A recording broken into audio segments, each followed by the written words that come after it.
the Export Beer Garden Studios. This is the Champagne Rugby Podcast, now brought to you by Max Raft, fitting insulated concrete slabs nationwide. The first step in a warm, comfortable, healthy home. James McOnie, a weekend of rugby. Yeah, so much Super Rugby out there at the moment, and a little bit of despair as well. Yes. For our very successful friends. I understand that you were right next door to a Crusaders legend. On you were at the Sale GP, were you? Yes, so we were at the Sale GP, so we couldn't help you out on the call, but we're back this weekend. We were at the Sale GP, and the great Kieran Reid was also at the Sale GP, and we had a number of beers with him, and then we carried on into town and went up to Castro's in the Riverside Market up there, and we continued having a few beers with him, and it was me, Matt Heath, Mania Stewart, Keza Reid, Adam Pomana was there as well. And we were just constantly just showing them the updates of the score between the Blues and Crusaders, like real rugby punishers to a former All Black captain who just wanted a night out just to get away from, the usual punishment. And he was surrounded by a bunch of dudes just rubbing it in his face, apart from Mania. Mania was trying to protect him and say, can you stop doing that to Kieran Reid? He doesn't want to see what the score, like classic Crusaders kind of banding together. But Kieran, he took it well. He said, look, they're a young team, young forward pack, young backline. Half of them will be All Blacks eventually. But at the moment, they're just struggling with confidence. They'll make the top 8, and then they'll upset one of you Chiefs or you Blues. And I was like, so that's his prediction. He's a bit of a mainland cheese. Good things take time, guy, isn't it? Absolutely is. That sounds like a scene of Guardians of the Galaxy, where you and Heath are the raccoon character, and he's I Am Groot. He was, and so just true. Going, what the hell have I got here? True. And then, I think what really started to grind his gears was when Heath went to the bar and came back with a whole lot of espresso martinis in little martini glasses and gave one to Kieran. And Kieran's such a big unit that he was holding it like a thimble, and you could see he was uncomfortable with it. And he was like, you Auckland tossers coming here, you're in Crusaders country, you're insulting me, you're showing the score to everyone you can sow around Christchurch. You've delivered me an espresso martini and a thimble. Yeah. I'm surprised he didn't smash it into Heath's face. I get the feeling Kieran's options would be beer, whiskey, and maybe repeat. Yes, correct. And it didn't help that Matt Heath kept calling him Kevin. Kevin Reid. What was that all about? I don't know. Because he kept calling him Kev. I don't know if he was asking for a punch in the head, Matt Heath, but he was certainly asking questions. Oh, wait a second. So he thought it was funny. He thought it was amusing calling them one of the most recognisable New Zealanders Kevin the wrong name. Kevin. Yeah. I would have stepped out of the way if he wanted to knock him out. But in the end, he's such a nice guy that he just kind of took it on the chin, a considerably large chin.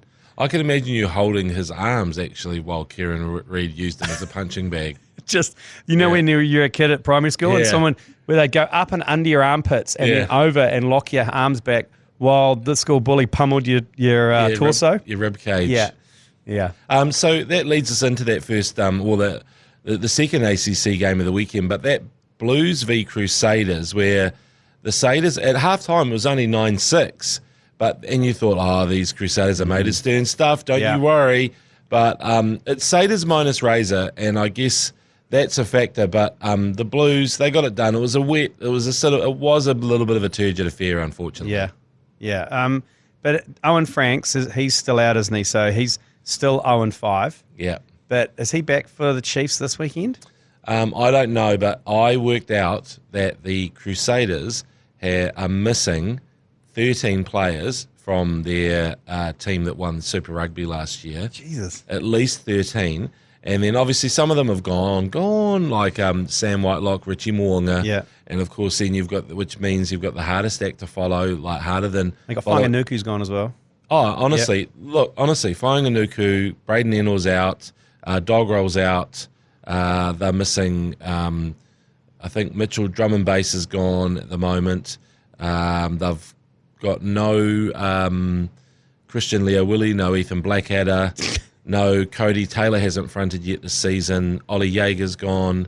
There's Sione Havili's come up to the Moana Pacifica. Yeah. These are all guys who played in and around that championship, some of them started the Super Rugby Pacific final there. Yeah. So that's how many they're missing. It's actually massive. Oh, Will Jordan, of course. Yes. Will Jordan. And so, it's not just, there's a few that have actually gone, but people who haven't fronted for them, I think it's 13, and most of them are All Blacks. Yeah, right. It is significant, isn't it? Yeah. It is. It is. It is. But the Cantabs aren't quite used to they've never had to rebuild, have they? A lot of fans have probably grown up and not seen a rebuild like we have with. Remember, was it a 13 losing streak the Chiefs had? Remember? No. Between the finish of one Super Rugby into the start of the other, 13 games before we won. Well, this is the weird thing with Crusaders Rugby. If you go back in history, they had a terrible first season. So they had an early rebuild, but you can't really count it like that because I know that a lot of Canterbury fans in particular went, oh, this Crusaders thing's bullshit. Richard Lowe was captain. Yeah, exactly. Make them Canterbury and we'll win. And the thing is, Wayne Smith sort of got his act together because he's a genius and just went, oh, here's what we're doing. And brought in a few people from around the country. Yeah. Razor from Bay of Plenty. My mate Steve Surridge, he was a Dorklander, and he went down there. Ali Williams. Well, that was a lot later, yes. But I'm talking 90s. Early, yeah. And then Norm Berryman sort of got into the mix, James Kerr, Kevin Napier. So they did do a bit of an exiles, like, hey, this is a good culture down here, come and play. Yeah. And they got it right. But you're right about the non-rebuild. They've managed to sort of like go through, but it also, in one of their, you could call it a rebuild era, but the difference is that you still had Richie McCaw and Dan Carter hanging around. But Todd Blackadder and I think Tambo Matson were coaching when they didn't win a championship. They lost in a heartbreaker over in Sydney. And those guys were considered absolute pariahs, It's like, get out of here!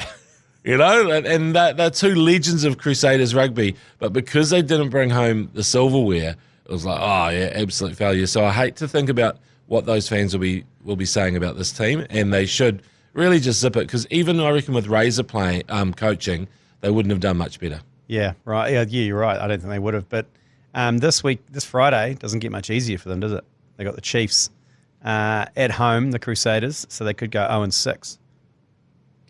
Yeah, and the Chiefs have left Damien McKenzie out. What?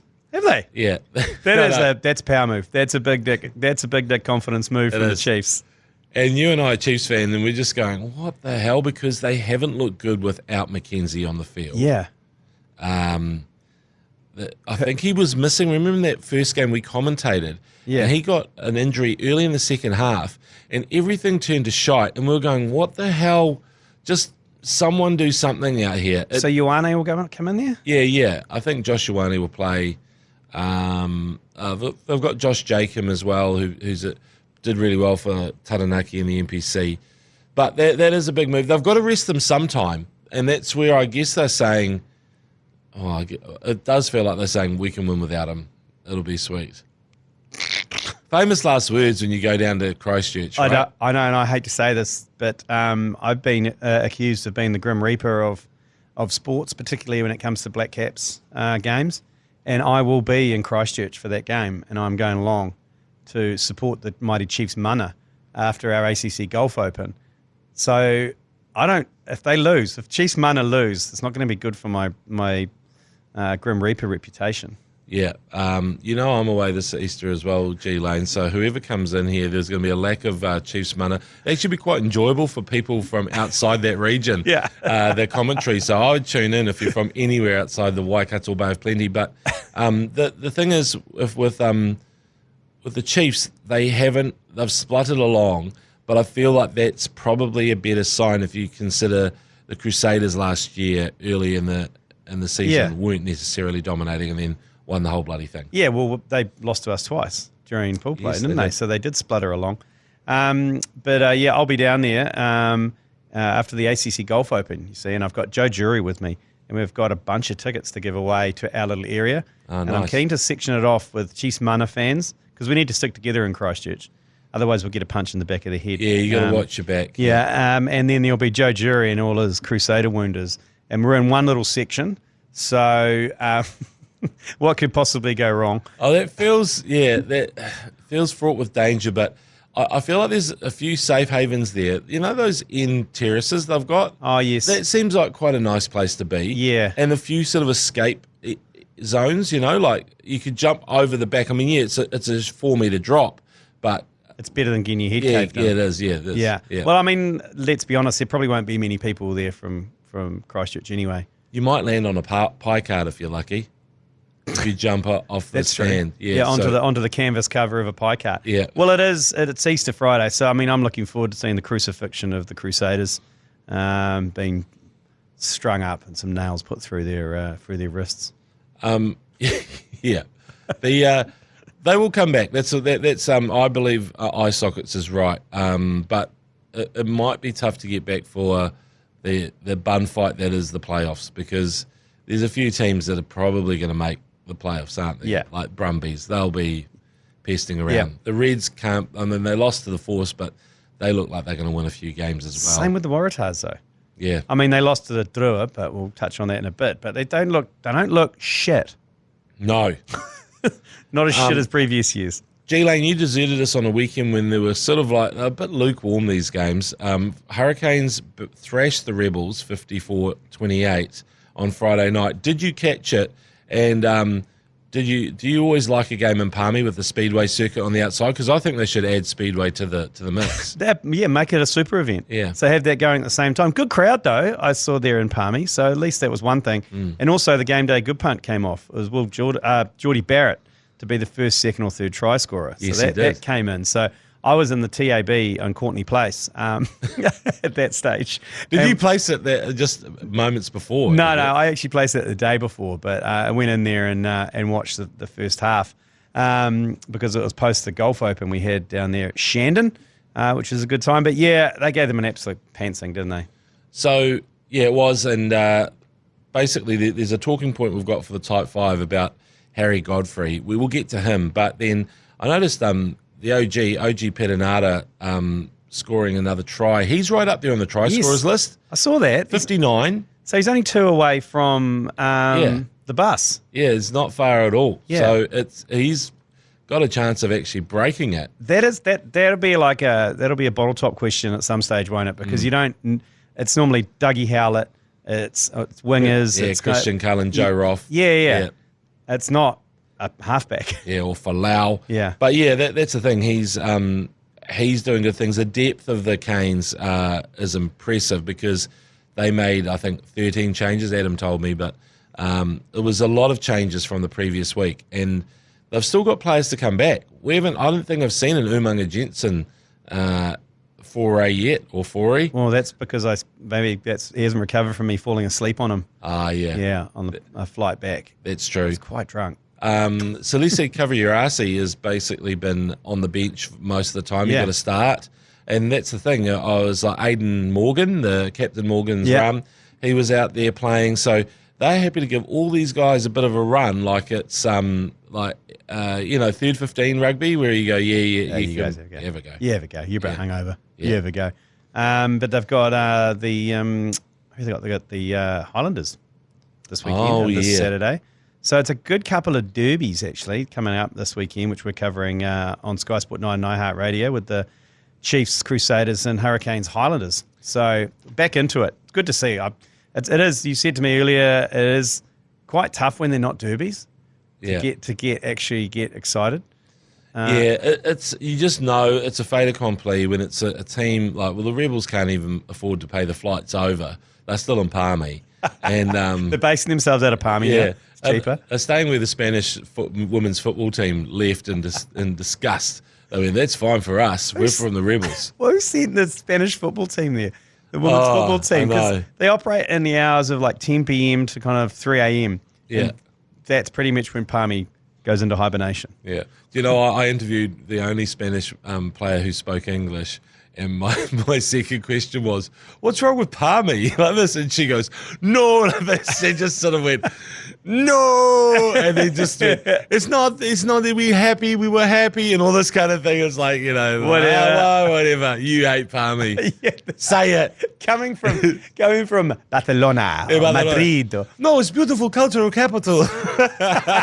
We like the clock tower. Yeah, beautiful town squares, the clock tower, how you say Chanda Mile, the Chanda Mile, a pie and two jugs. But anyway, the thing is like, she knew the question. She recognised me going, I was being cheeky, but she just goes, wait, I know that word Palmy, and I know that it's not, that I have to defend the town now. So she was going, no, it's beautiful. The dolphins. There's no dolphins in Palmy. Incorrect. The river. There's no river. Yeah.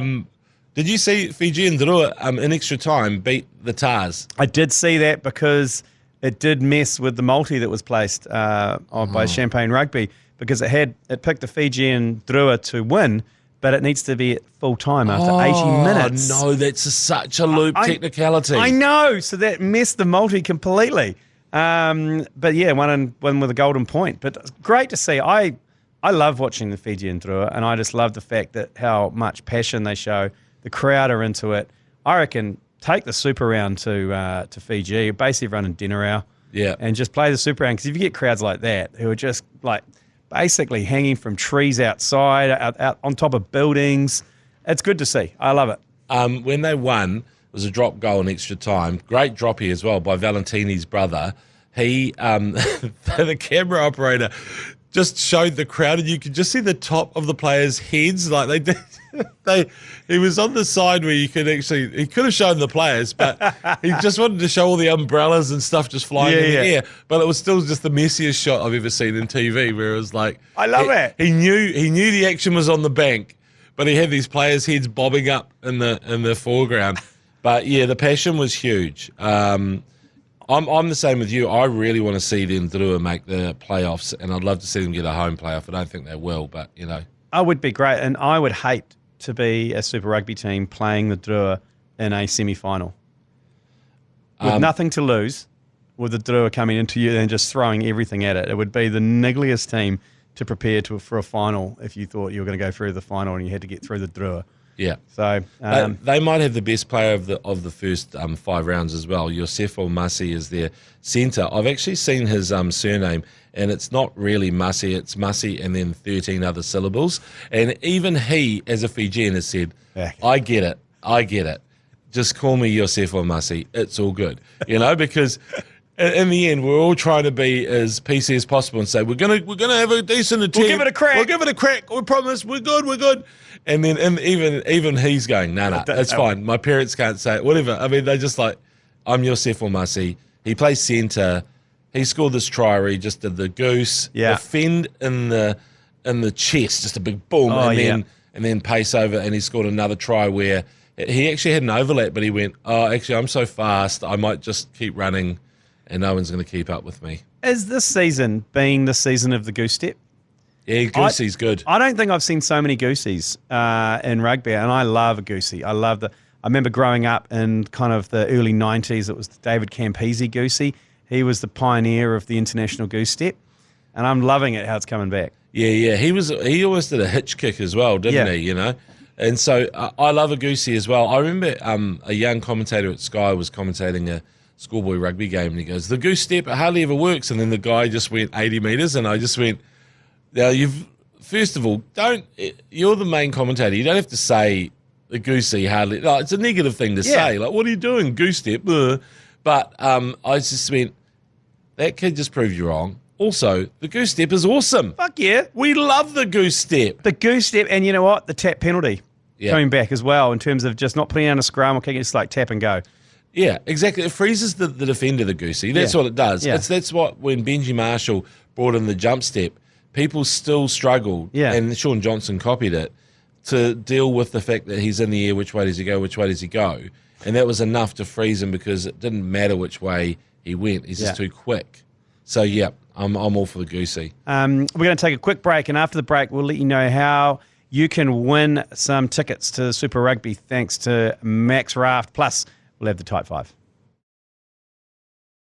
Right, we're going to go chance James McOnie for people to win a double pass to a Super Rugby game of their choice, thanks to Max Raft. All you have to do is text MAX, so it's with an X, M-A-X, and your Super Rugby team to 3236 to win a double pass to your team's next home match. Okay. Nice. Yeah, thanks to legends at Max Raft. Right, now it's time for the Tight 5.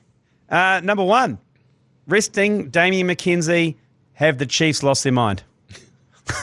I would say that it must be a GPS thing. He does so much running. I don't think it's an arrogance thing. It's got to be a GPS. It's got to be a rest. It's got to be something like he did go off injured in game 1 and then miraculously popped back. Yeah. So there's got to be either GPS and a little bit of a niggly injury, and so I think they have to do it.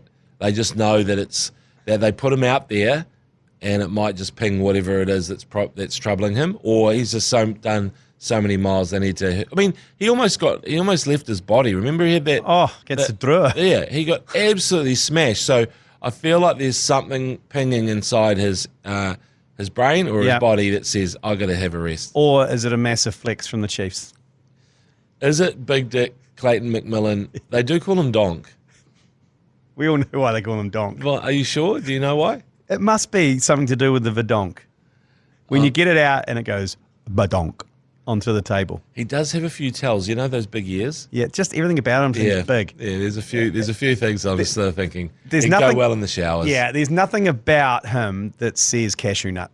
Nah, exactly. Nothing about him. Yeah, even the way he carries himself at a press conference, because he sits down and you just hear this Verdonk, and then you just go, right, he's about to spit some truths there. Because he would Clayton McMillan, he'd be terrifying if you've let him down.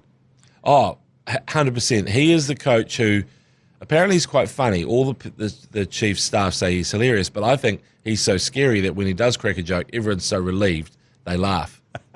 It's a forced laugh. Yeah. It's under, thank God. It's under duress. Yeah. I was just kidding. Oh, God. Oh, Clayton. Oh, you big joker with your big knob. Number 2, what do the Canes do about Harry Godfrey? Can they keep him? G Lane, I've put this topic in because I think Harry Godfrey, their fullback, who's fresh out of Wanganui Collegiate under-20s, New Zealand under-20s, it looks so good that I think there's going to be a bidding war for this guy. And they've already got Ruben Love. It must be Love.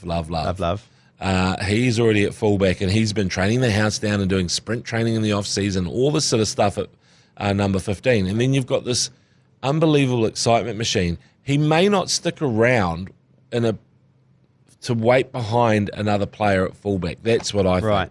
Right. Someone will say, well, we'll give you the 15 jersey, it's yours, and I think that team might be the Blues.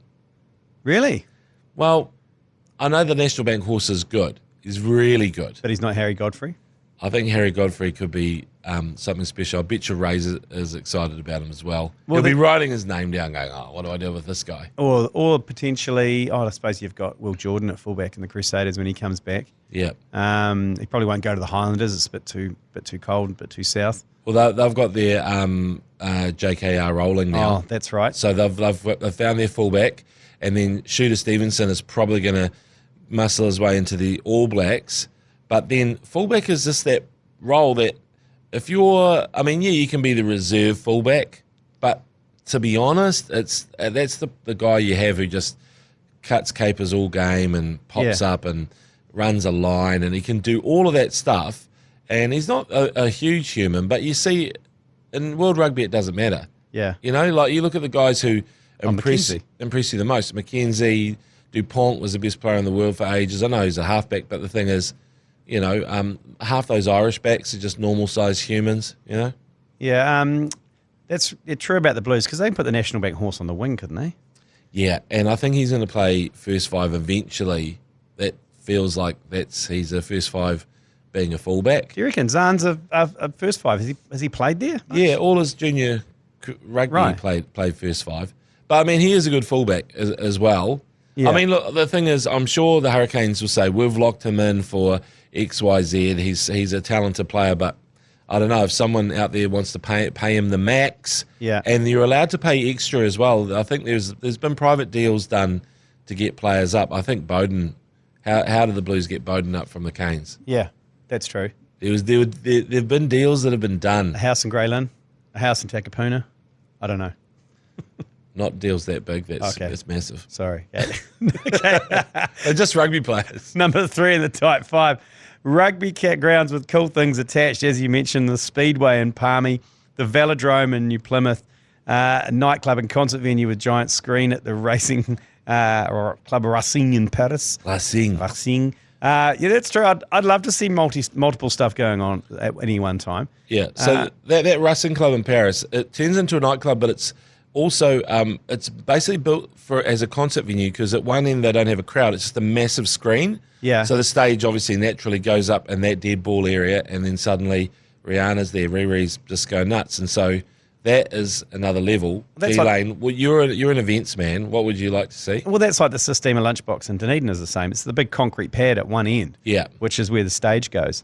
But I'd love to see multiple. I mean, I was always a big fan of when a cricket match is on, especially test matches, you run a beer festival at the same time on the back field of whatever ground. Yeah. So people can just go in and out of a beer festival. You've got something. Rugby's a bit different because it's a bit more full on. You don't want to miss the action, so it's going to have to happen in front of you. Speedway might be an issue because you got a lot of crashes in Speedway. Velodrome would be good though. Cycling would be quite good. Yeah, Taranaki, they had the Velodrome for ages there. It was just a concrete one or asphalt one. But, you could have totally done relays and different cool stuff. They used to do the bread chuck off the back of the Yarrows ute and throw loaves of bread into the crowd. Just whole loaves of white death. Yeah, basically. You could do athletics, not obviously the field side of things. You can't be throwing javelins in the middle of a game or the hammer throw. No. That would cause issues. But you could have the 1,500 metres. You could have the 400 metres, the 200 and the 100 metres going on at the same time. Yeah, you could have a total long jump scenario. Yeah, everyone's going to go and yeah. Dink. Because they have the catch the kernel thing at halftime at the moment with people. Everyone loves the running race, I think. Absolutely. The mascot race they sort of held. Well, I think it was actually just a dress-up race down at the Sistema Lunchbox in Dunedin. That was cool. I mean, I think that in our Crago's Wild Rugby Rap, that had about 30 seconds of that mascot race. Well, made it. I can remember the NPC did it, didn't they? And I think it was Captain Hurricane took out the Hawke's Bay Magpie after what they did to the Shield. Oh, it was the game after that, and they were running along, and then the Hurricane, was it Captain Hurricane? Who's the... Or the Lion. Yeah, just completely took out the Magpie. The Magpie, just like, dirty bastard, breaking that and doing drugs off it, allegedly.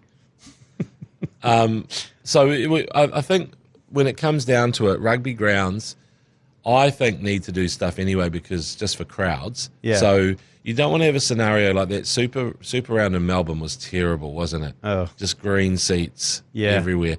So I think you go, because at the Hamilton Sevens, they had the Crusty Demons and all those guys doing flips on their motorbikes out the back, and you're watching it from the commentary position. You were sort of transfixed by Levi Sherwood going frickin' nuts. Yeah. And you go, oh, that's right, and there's some rugby down here we need to focus on. But either that or I think Farmers Market / Beer Fest. Yes. Is that okay? Yeah, that's fine. I can, as long as one tent's selling beer, it's a beer festival for me. Because, you go out into the Farmers Market and they're making it's a bit of a rip-off sometimes, but sometimes they're doing whitebait fritters and... Proper whitebait fritters. Proper ones, yeah. Not the ones that's got about 3 little fish in it and about 4 eggs. Number 4, Putty Parkinson had his shorts pulled down by teammates. Disgusting. It was a full moon. Yeah, it was. In Hamilton. When will we see meat and 2 veg?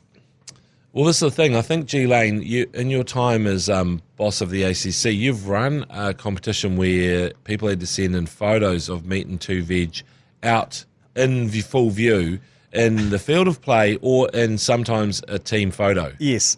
No, it was just the veg. So it was just the veg, not the meat. Not the meat. It was just the veg. Mainly plums. Yeah, mainly the plums. And the idea was because rugby photos in the front row, you got your rugby shorts on. Invariably, they're riding up a little bit. the challenge was just to pop a nut, let the mouse out of the house subtly, and then wait. Don't say anything until they all get printed and published and put on the wall of the club, and everyone gets issued them, and then you break the news to them that your left testicle was front and centre. That was the challenge for that. It wasn't a full frontal. It was a bit more subtle. It was just a bit more of a just popping a little bit of a mouse, a little bit of brain, just a little bit of brain. I thought you got sent in photos of people who'd sort of been downtrod during games as well. Oh yes, we did get that as well. We got full. We also got people in the background, so it was like the camera would pan across for a Heartland winger running across, and there's a guy in the background just helicoptering his knob. There was that kind of one as well, but not on field. But there was a few that used to happen in the tackle when the cock would come out. Yeah, because, I mean, I guess it's the next step. When I saw Putty Parkinson downtrailed by his own teammate, I was like, okay, that's one of those things where, you know, it's friendly fire. Yeah. You know, it's your own guy. Unnecessary. You're trying to defend a rolling maul. There's a human centipede coming at you. Meanwhile, it was getting so low, I reckon there was gooch. I reckon you could see it. And he reached back and tried to pull his pants up. What I quite like is Billy Harmon was so in the moment, he pushed off the bare butt cheeks like he just used it as a sort of springboard to go and defend the maul as it went in the other direction. Meanwhile, Putty's getting downtrailed massively. And I just thought, okay, this is, is that in the team, fine session? Yeah. Who gets fined for that? Because it is quite amusing. I think. But it did cost them a try. Yeah.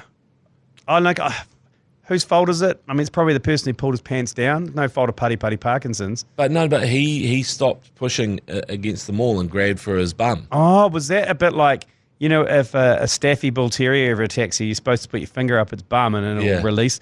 Is that what's happened to Putty Parkinson? Yeah. Halfback's put his finger up his bum and he's just he's completely frozen. Yeah, that's right. Okay, well, it's all on Putty Parkinson then. Yeah, he's got to stay in. I think he's got to stay in the maul. Yeah. And I feel that even if he did get full downtrod, there'd be no shame in what he's probably packing or he's working with. Yeah. So there's no issue. Yeah. I get it if it was a roly-poly front rower or something like that they might be. But anyway, just on whether there's ever going to be a full downtrail in rugby, one of my big scoops in rugby was finding out that Dan Carter, even though he was a jockey model, didn't wear undies in the game. What? So he was commando, but he wore those bike pants. Oh, I see. So he was a bike pant guy. So technically there was I was some about kind to of say, underwear. otherwise I definitely would have seen his tackle. No, yeah. Come out the side. Because that's the videos we all got sent a few years ago was like, it's usually a back or a winger running down the sideline and someone has tried to tackle them and the whole beans have come out and they're just floating around in the breeze. That's right. Yeah. Well, the guy who did the in the NFL combine, he did the sprint at the 40 meters, and he was wearing bike pants as well. Yeah. But they still couldn't contain it, and like it just came out. The snake was released from the cage. It was a snake. It was a boa constrictor. Well, there was that athletics event where at the decathlon, and it was an Italian decathlete had been issued his kit, and they got the sizes wrong, and his whole Franken beans came out in the 1500, and he spent the whole time. No, it was the 400 stuffing them back in, and he claimed that cost him a medal because he spent the whole time trying to stuff his Franks and beans back into his shorts during the run. That it cost him a medal. I do remember watching the World Athletics Champs once. There was a Saudi Arabian runner, and their uniform was white, and he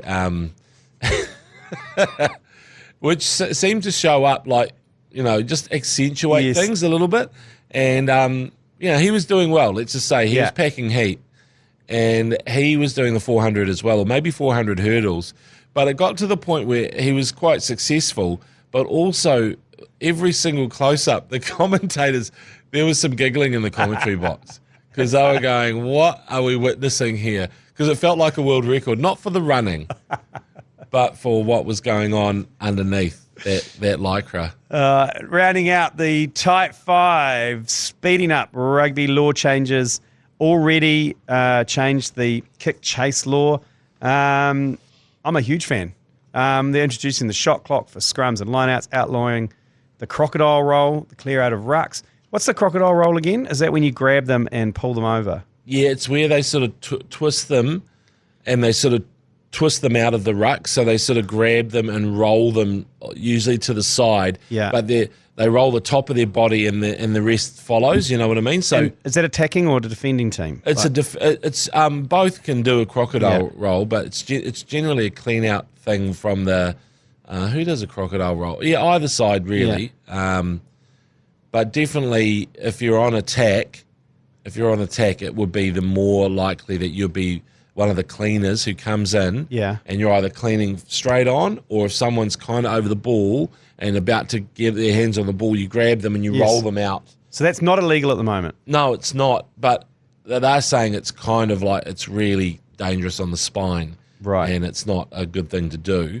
especially if someone's jammed and all that sort of thing. So it's really the wrenching part of it. Yeah. You know what I'm talking about? Yes, I now? do. When you go in there and you pull them up. Yeah. Sometimes they even do DDTs over the top, don't they? They pull them straight over the top. Yeah, there's been DDTs and suplexes which have been kind of bizarre. It's amazing what people get away with in the breakdown. I actually think, well, we can go through the laws if you want to. Do you want to? Yeah, go on. You go. So this is what's been proposed by international rugby.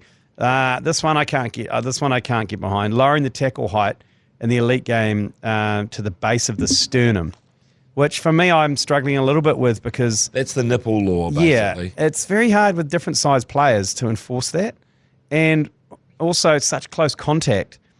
If it's one off running off a maul or a ruck, it's like, and you're standing upright. Like, I just don't know if that is going to solve anything. The lower you go as well, for me anyway. When I was playing, the lower I went, the more I got knocked the fuck out by a knee, a hip, or a foot. So anyway, I don't know if that's totally usable. They use it earlier at breakdowns. So I think it's like a 3-second rule around. As soon as they say use it, you got 3 seconds. They don't seem to enforce that, but it follows on to the next one, which this one, they eradicate the use of caterpillar rucks, where they sort of it's a type of human centipede as well, where the halfback is doing the box kick. You know? And they line up. Yeah, they line up. Yeah, and that's just to give them a bit more space, isn't it? And time to put the box in, and of course the box kick is another one where they're trying to get rid of so many box kicks. And the use it law as well. Well, is that there to potentially get rid of the human centipede? And because the human centipede and the maul, they've got another law just a couple down from there. Okay, use the ball after the maul has been stopped once, not twice. So if you get a maul to stop, then theoretically they can't build again and get all their ducks in a row. Yeah, so I think that's quite good. That might work. Right, play on if a line out is not straight but the throw is uncontested. Fair enough. Yeah, I mean that makes sense anyway. When you say that, so I'm throwing in. It's crooked and the opposition get it. Yeah. It's play on anyway, isn't it? No, they're saying if it goes down your line and you win the ball. Oh, and it's not contested. And nobody contests, then it's like it doesn't matter. Right. Which is quite interesting, that one. But the problem with that is that if you, that's a bit of a problem if you're 5 meters out, because a lot of people won't contest just to defend the frickin' human centipede maul that's coming at you. But I suppose it then puts the onus on their defending team to contest. No, but that means there's less chance of them defending the maul successfully. That means more tries. Yeah, but more tries to Cody Taylor. This is the whole thing. Like, in the end, it's who do you want to be the top try scorer in Super Rugby? Yeah. Do you want it to be a hooker or do you want it to be a winger? Up to you, G Lane. Well, the hookers hang out in the wing most of the time anyway. You know what I'm talking about. I know what you're talking about, but I still find that there is still a place for a good old-fashioned rolling, driving maul try, not the human centipede from 20 metres out. Yeah, I know. Well, that's part of it as well, I think. Like, I think that they need to rule that maul. Like, I felt like the mauls, this is terrible stuff to go back to, but in the Super Rugby final, Sam Whitelock will come down with a ball and suddenly Tamaiti Williams is in front of him. Yes. Whereas technically the player coming down with the ball, the catcher and the line out, has to be the person at the front. And it didn't happen that way. But then I spoke to an old Crusader who said, oh, yeah, we've done that for years and nobody pings us. So yeah, that's when the two props come in front, don't they? Yeah, and lead the drive. They lead the drive. And so you're not supposed to do that. The player coming down is supposed to be there at the front of that mall. I don't think any teams do that, do they? Well, they're supposed to. That's the problem, is that it's a loophole that a lot of teams try and exploit. Anyway, that's rugby stuff. What else is there? The last one, the role of the match, television match official will also be evaluated. Well, thanks. Too late for that. Too fucking late for us, isn't it? In addition to review of how and when replacements are used. Oh, yes. Sorry, that's one that I was writing. That should have been its own bullet point. That's quite interesting. So subs. Yes. Restricting subs, basically. Yeah. So when you're saying restricting subs, are you saying only for injuries or less subs altogether? So all the old geezers always think it should only be for injuries, but then they realise it's a modern game. But they say that whole clean out of everybody off and, Like a whole forward pack. And it's the Springboks case, an entire forward pack -1. Yeah. They're saying that's ridiculous. And I agree with them. I feel like there probably should be something done about substitutions that I don't know. And now, these days you're allowed to use every single one, aren't you? Yes. Yeah. So I felt that when they first had subs, it used to be injury only. But somewhere in between, I thought it was only like 4 subs or something like that. Yeah. I mean, I think if they reduce the amount of subs, I think, what have they got now? You got 7, have you? 8. 8, is it? 8 subs, yeah, up to 23, Yeah. So if you reduce that to 5, so your 2 backs, 3 forwards. Yeah. I think that would probably even things up because you can't change. Maybe you'll just change out a whole front row. Maybe you can only change out one Lucy and a lock, or maybe your Lucy can play lock. And then in the backs, really, it's only you're kind of inside, or you'd probably have a reserve fullback first 5, wouldn't you? Or a halfback. Well, now, these days they use it to give players a run as well, don't they? And you get a cap. But yeah, exactly. 5, I think 5 will be fine. There has to be something done about, I guess, even the amount of time that's wasted during all that sort of thing. Although in football, the substitution is used to pretty much, waste time. And even though they add it on, it's also a sort of like it's a momentum halter, Or should there be windows? Should there be windows where you can make the replacements? You can only make the replacements at 50, 60, 70. Yeah. And then you just decide who's coming on in those different times. Yep. You might not have anyone come on at 60. Yeah.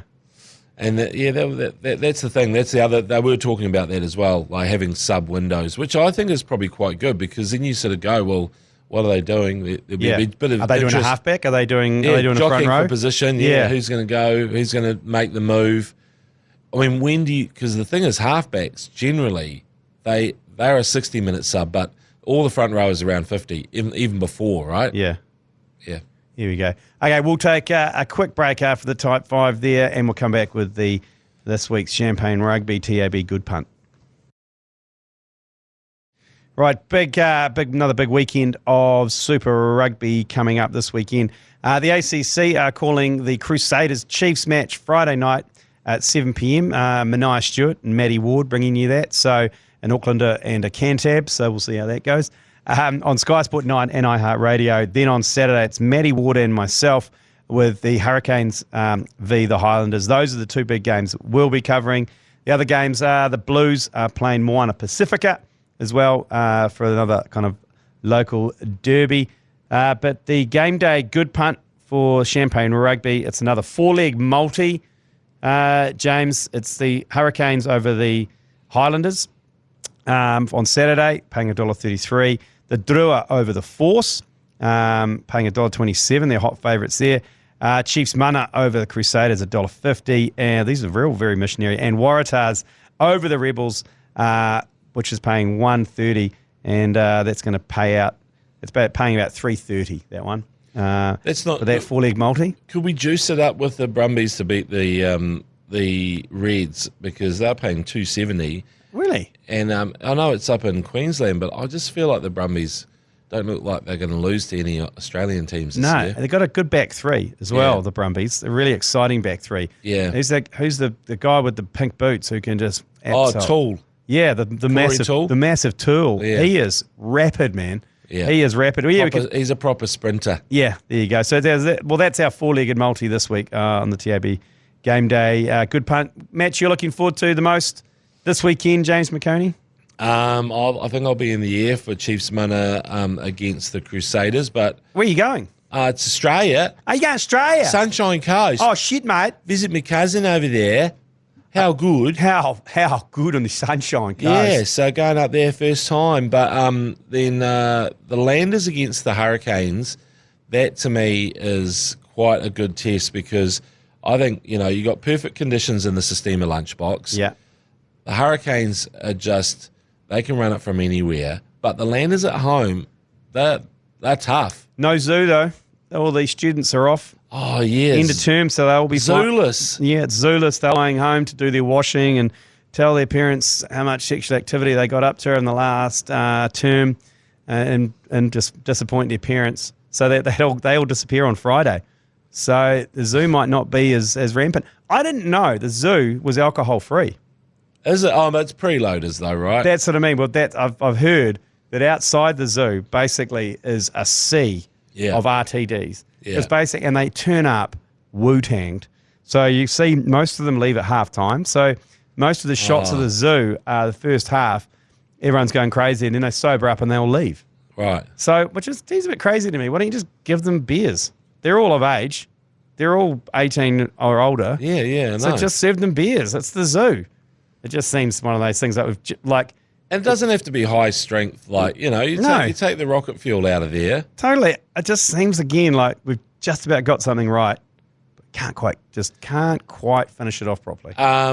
It's disappointing that they leave at half time though. Yeah, well, I you guess would. It's just attention span and what are we doing here? Yeah, I'm sobering up. I'm starting to get a bit of a headache. I need some more beers. Wasn't the deal that you bought like a box of beers and you get the boiler suit and all that sort of stuff? Yeah. So that was kind of what they were doing there for a while. Yeah, but and you could see we did one commentary where they showed so many shots of the zoo where everybody was going, "Oh no, Courtney! Oh, Chelsea, Madison, what are you doing?"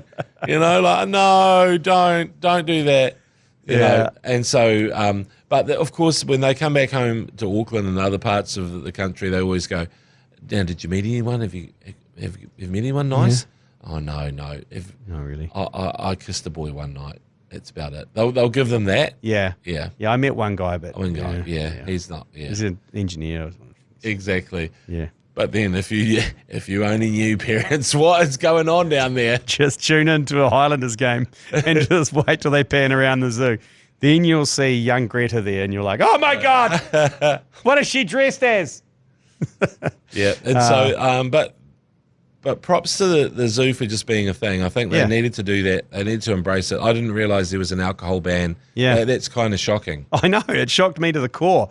So never mind. We'll keep going along to the zoo. Hopefully there's a few stragglers. Hope there's a few people that parents don't love them, and they're forced to stay down in Dunedin. Now, G Lane, there's one thing I was going to say to you about like rugby crowds, and I wonder whether, because you're a person who deals in events and you've done lots of stuff over the years, you ran the Beige Brigade. Has rugby got to the point where, I mean, all the stuff that they're doing with the laws, it's about 10 years overdue, right? Yeah. We knew this was a problem. Scrum resets, whatever it is, it's a problem. But I feel like rugby is a bit like chicken. So chicken doesn't need to advertise, right? It's just it's always been there. It's kind of like, whereas pork had to get Mike King in, and beef and lamb had Sarah Ulmer and Lisa Carrington, all those Olympians who come in, Sarah Walker, whoever. And then, whereas rugby thinks it's chicken. It thinks it can carry on and doesn't need to do anything much to advertise and change the way people feel about it. And I'm like, nah, you're not chicken anymore. You were back in the 80s because you were the only show in town. And 90s. And 90s and loving chicken. Everyone's loving chicken. Yeah, 80s and 90s, yeah. So now they've actually got to think like one of the less popular meats and think, what can we do to zhuzh ourselves up? I think they're almost venison at this stage. They probably are. Because people are like, what is venison? How do you eat it? And who really, where do you get it from? Yeah. And is it something that my parents only like? Yeah, you know? And so that's the problem. It's now into a venison situation. Maybe a duck. Ooh, yeah. Maybe a duck. The duck can be great. Well, duck can be great. The duck confit. So that's the thing. Is it a duck? Hopefully it's not a dead duck. Hopefully it's a live duck, and they can bring the duck back to life and say, this is actually a popular thing. So G Lane, I feel like the ACC, we can help with the marketing of rugby as a duck or a deer. I would love to, because even Mark Robinson's come out and said that viewership's up 25% from last year on Super Rugby. Here we go. And I believe that is mainly due to the fact the Crusaders are losing and everyone's into it now. Because it's not a foregone conclusion of who's going to win Super Rugby. Also, the rule changes and everything, it's actually been a great watch. The thing is with some of these organisations, and they know who they are, they want it, but they don't really know how or want to accept it.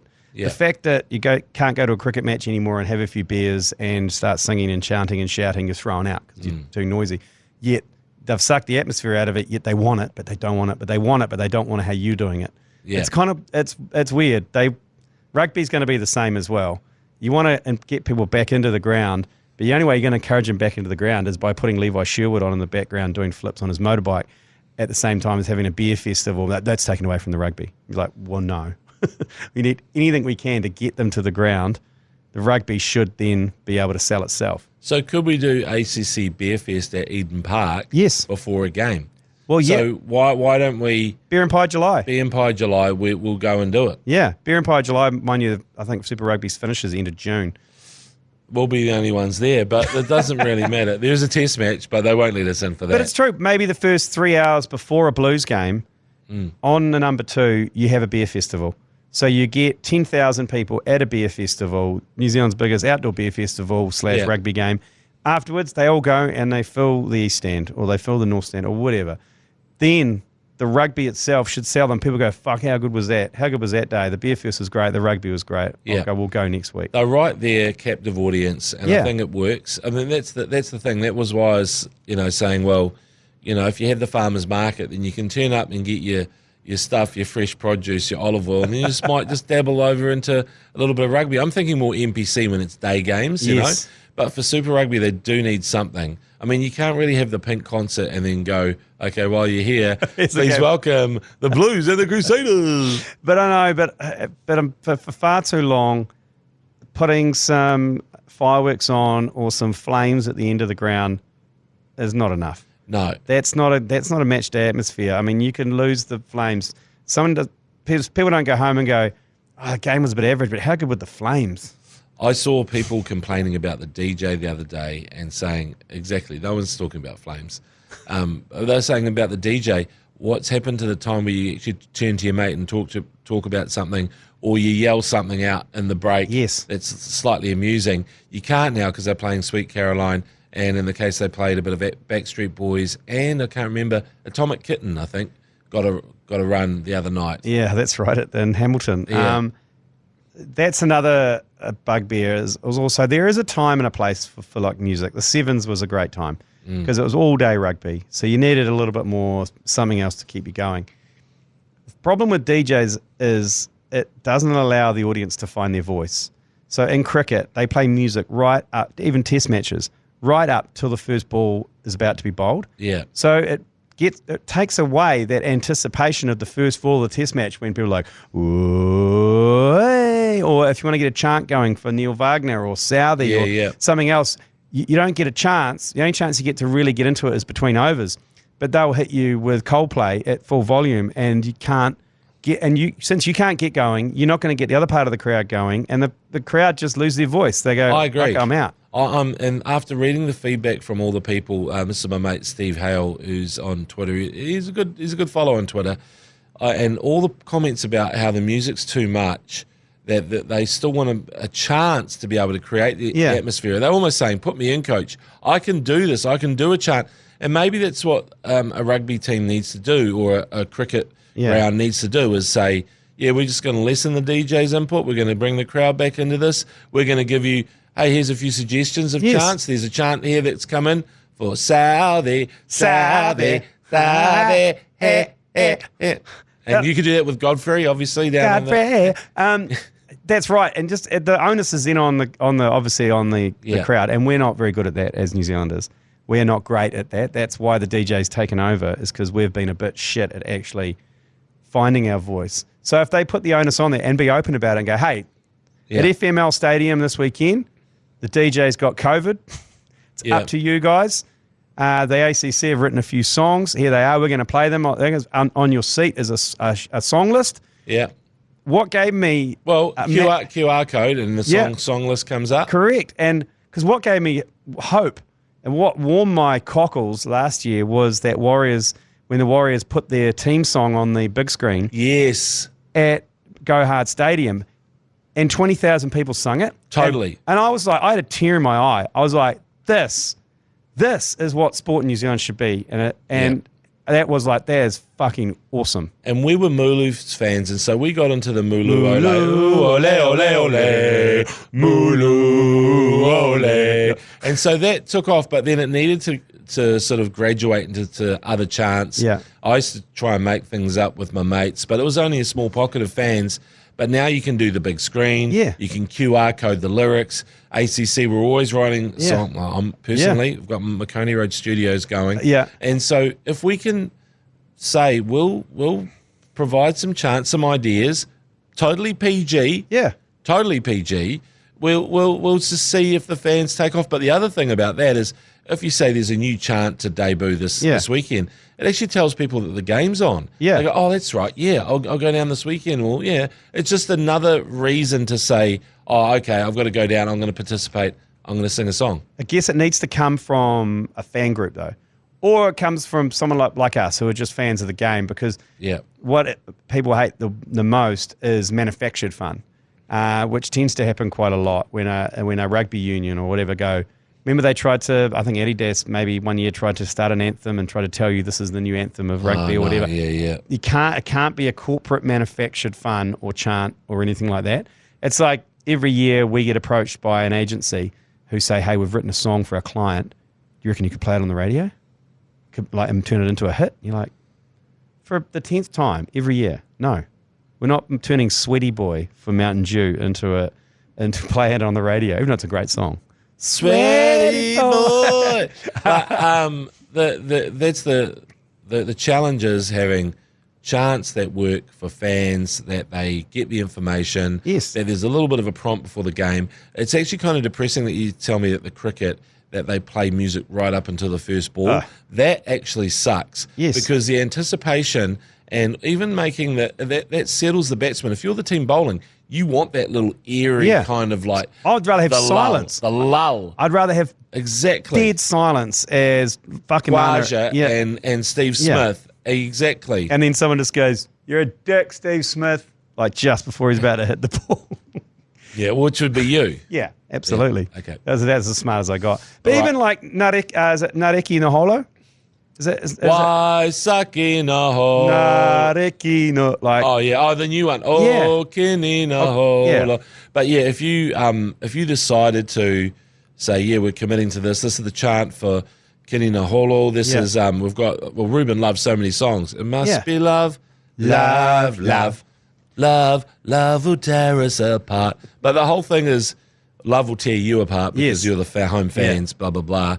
And it's like the Will Griggs on fire, your defence is terrified. Yeah. You know, the Will Griggs on fire, your defence is terrified, Will Griggs on fire. Yeah. No. And so that was a Northern Irish player in the Euros, and he pretty much, that song became so famous that even the German guys were saying it in the press conference before they played Northern Ireland. We're very worried about Will Griggs. We understand he is on fire. Nah. So there's precedents. It can be done. They know where we live. I'll be going away and writing G Lane. I'll send you, you'll be this kind of like, I hate to say it, but you'll be some sort of Sengali godfather figure who'll just go, thumbs up or thumbs down.